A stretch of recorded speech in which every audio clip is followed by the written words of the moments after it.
அண்மை செய்தி.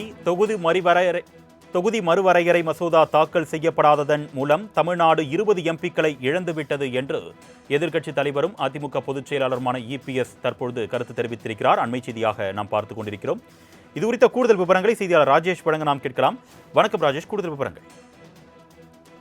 நாடே மிகப்பெரிய ஒரு அளவில் எதிர்பார்த்த அந்த தொகுதி மறுவரை சட்ட மசோதா, திருத்த மசோதா என்பது நாடாளுமன்றத்தில் தாக்கல் செய்யப்பட்டு அது தோல்வியை தழுவியிருக்கக்கூடிய சூழ்நிலையில் அதிமுக மீது கடுமையான விமர்சனத்தை வைத்து முதலமைச்சர் அவர்கள் ஒரு காணொலி ஒன்றை வெளியிட்டிருந்தார். அதில் கடுமையான விமர்சனங்களை அதிமுக அடிமையாக இருப்பதாகவும், யார் துரோகி யார் எதிரி என்பது நமக்கு தெரிந்துவிட்டதே என்று அவர் வெளியிட்டிருந்த வீடியோவில் தெரிவித்திருந்தார். இதற்கு பதிலடி கொடுக்கும் விதமாக அதிமுக பொதுச் செயலாளரும் தமிழக எதிர்க்கட்சித் தலைவருமான எடப்பாடி கே பழனிசாமி தனது எக்ஸ்தலத்தின் வாயிலாக தமிழகம் தனது அரசியல் அதிகாரத்தை அதிகரிப்பதற்கும் தனக்குரிய பாங்கான மேலும் 20 நாடாளுமன்ற உறுப்பினர் இடங்களை பெறுவதற்கும் கிடைத்த வாய்ப்பை இழந்துவிட்டது என்று குறிப்பிட்டிருக்கிறார்.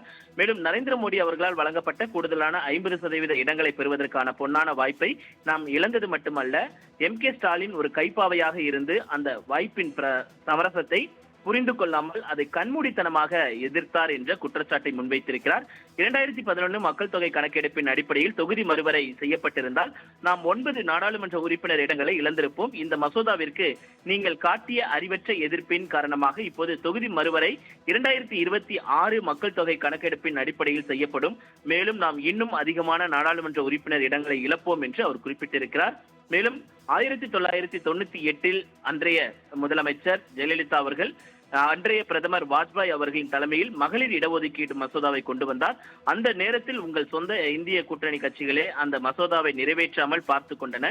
இம்முறை மசோதாவை எதிர்ப்பதன் மூலம் அந்த உணர்வையே நீங்கள் சிதைத்து விட்டீர்கள். மேலும் தமிழ்நாட்டிற்கு மட்டுமல்ல, இந்தியா முழுவதிலும் பெண்களுக்கு மிகப்பெரிய அநீதியை இழைத்திருக்கிறீர்கள் என்று அவர் குற்றம் சாட்டியிருக்கிறார். நீங்கள் சரியாக எதை கொண்டாடுகிறீர்கள்? தமிழ்நாட்டின் எதிர்காலத்திற்கு நீங்கள் ஏற்படுத்திய சேதத்தையா, அல்லது பெண்கள் அதிகாரம் அளிப்பதற்கான மாபெரும் வாய்ப்பை நீங்கள் பாழாக்கியதா என்று அவர் கேள்வி எழுப்பியிருக்கிறார். மேலும் குற்றச்சாட்டை அவர் முன்வைத்திருக்கிறார். கூடுதல் விவரங்களுக்கு நன்றி ராஜேஷ்.